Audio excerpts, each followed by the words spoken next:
il y a eu une dizaine de mobilisations. Je crois qu'on est à la 10e journée de mobilisation. J'ai été présent à toutes les journées. Pas d'absence. Autant ici, mais aussi dans l'Hexagone. Puisque le combat se mène sur l'ensemble du territoire français. Et je regrette qu'il n'y ait pas assez d'élus qui descendent dans la rue. En même temps, c'est extrêmement important puisque, comme je l'ai dit dès le début, il y a 4 à 5 marmites sur le feu. 1. La mobilisation sociale, c'est toujours sur le feu et ça reste, puisque l'intersyndicale, dès hier soir, annonce une autre journée de mobilisation. Et puis appelle à des mobilisations ciblées en fonction des régions. L'autre marmite, c'était la motion de censure par rapport au dernier 49.3. On est passé à 9 voix de renverser le gouvernement. Malheureusement, pour diverses raisons, il nous a manqué ces 9 voix. Il y a plusieurs raisons. La pression du gouvernement et des ministres sur les députés.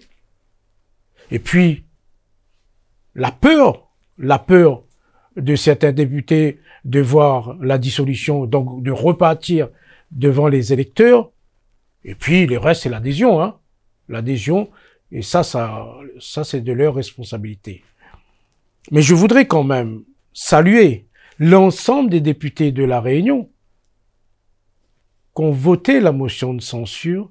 Ça veut dire que, quelque part, ils ont remis en jeu, si je peux utiliser ce mot, leur mandat. Ils ont remis sur la table, ils étaient prêts à la dissolution et repartir devant les électeurs. Ça, je souhaite le saluer.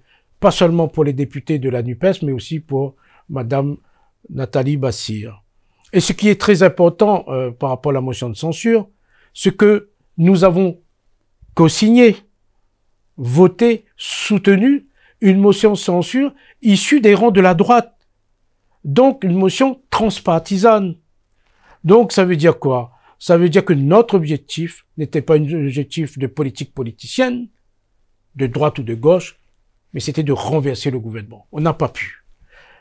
Et puis, il y a l'autre marmite qui est toujours sur le fait. On attend la décision du Conseil constitutionnel.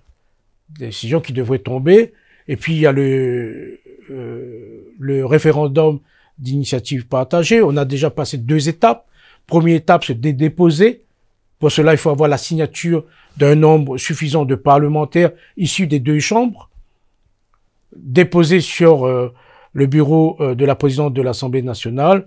La présidente a validé, puisque le document répond aux critères d'éligibilité, et c'est parti au Conseil constitutionnel. Et là, on attend la décision du Conseil constitutionnel pour passer les autres étapes.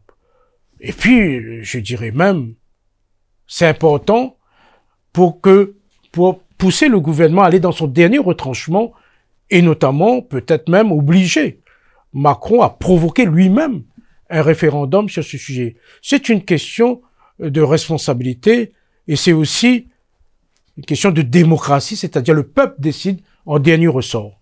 Très honnêtement, personnellement, j'ai pas subi de pression du gouvernement. Aucun membre du gouvernement m'a appelé pour me dire, écoutez, ne votez pas la motion de censure parce que je pense que après, je suis à 6 ans de mandat, ils connaissent bien un peu mon tempérament et ma façon d'agir. Ils ont essayé de cibler les nouveaux députés et ceux qu'ils estiment pas clairs dans leur position.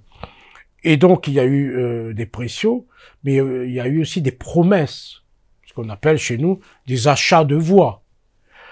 Donc, ça, c'est condamnable par la loi. Et c'est pour cette raison que mon groupe avait averti le ministre de l'économie, puisqu'il avait promis un certain nombre de choses à des députés en échange de ne pas voter la motion de censure. Je ne sais pas où on en est sur cette affaire, mais je pense qu'il y a une plainte qui a été déposée contre le ministre Le Maire. Donc voilà, mais il faut savoir quand même qu'on vit une période où les parlementaires sont sous pression.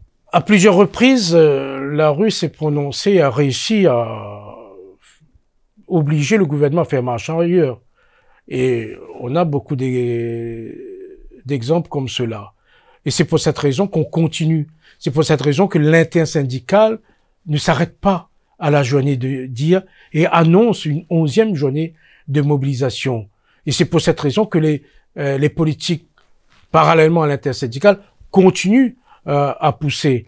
Et au-delà de cela, il y a l'enjeu aussi du référendum. Il faut savoir quand même que le Conseil constitutionnel se prononce sur le fond du texte. Est-ce que le texte est constitutionnel, oui ou non? Est-ce qu'on a respecté les procédures de consultation des assemblées? Mais en même temps, le Conseil constitutionnel se prononce aussi en fonction de la situation sociale dans le pays. Et les mobilisations servent aussi à cela. Et nous sommes là dans une étape au niveau du Conseil constitutionnel, à savoir qu'il consulte, qu'il auditionne les organisations politiques et les groupes parlementaires. Donc, les élus parlementaires continuent ce travail et je suis persuadé que avec la force du peuple, nous allons gagner. Que ce soit le 49.3, le 47.1, l'article 38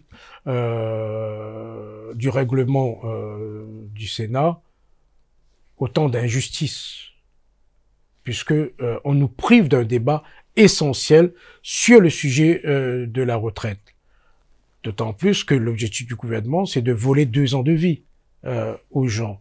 Donc comment je le vis? Je le vis comme une injustice, mais en même temps, je le vis comme un défi aussi, vis-à-vis d'un système qui épuise le peuple et qui porte atteinte au bien-être de la population. C'est un combat politique et j'ai été élu pour mener ces combats, donc je suis dans mon rôle. En même temps, le débat doit être partout, puisque dans le cadre de ce débat-là, il y a, et vous avez dit, et c'est extrêmement important, vous dites que c'est plus ou moins les cas aujourd'hui, et je reviens après sur l'autre version de la question. Les gens partent autour de 64 ans déjà aujourd'hui. Mais les gens partent autour de 64 ans, pourquoi? Tout simplement parce qu'ils n'ont pas le choix. Ils n'ont pas le choix parce que sinon ils vont se retrouver avec une retraite en dessous. Et donc, à partir de là, ils vont pas pouvoir vivre. Donc, pour avoir une retraite à taux plein, ils sont obligés d'aller au-delà de l'âge légal de la retraite qui est actuellement de 62 ans. Et si on repousse à 64 ans, mais ils risquent de continuer à travailler maintenant, non plus partir à 64 ans, mais aller au-delà de 64 ans, peut-être partir à 66, voire 67 ans. C'est là le drame. Et c'est encore plus le cas dans les Outre-mer. Et donc, pour moi, c'est un faux débat. Et l'autre aspect, si les gens, on repousse l'âge de la retraite à 64 ans, ça veut dire que les gens vont rester sur le poste beaucoup plus longtemps et donc vont libérer beaucoup moins vite les postes pour les jeunes qui arrivent sur le marché de l'emploi. Et si les jeunes n'arrivent plus tant encore sur le marché de l'emploi, ça veut dire qu'il faudra qu'ils cotisent encore plus longtemps pour pouvoir accéder à un taux plein quand ils arrivent à l'âge de la retraite. Donc ça veut dire que peut-être même, ce ne sera pas 64 ans pour eux, ce sera 66, voire 67 ans. Donc on est en train de déstructurer encore plus notre société à travers cela.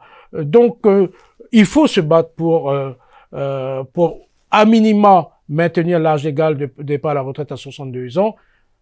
Et si on arrive à renverser ce gouvernement, à installer un nouveau gouvernement, peut-être même se battre pour une retraite à 60 ans, afin de libérer les postes et donc libérer les énergies. Concernant l'augmentation de la retraite et du minimum vieillesse, nous, qu'est-ce qu'on dit?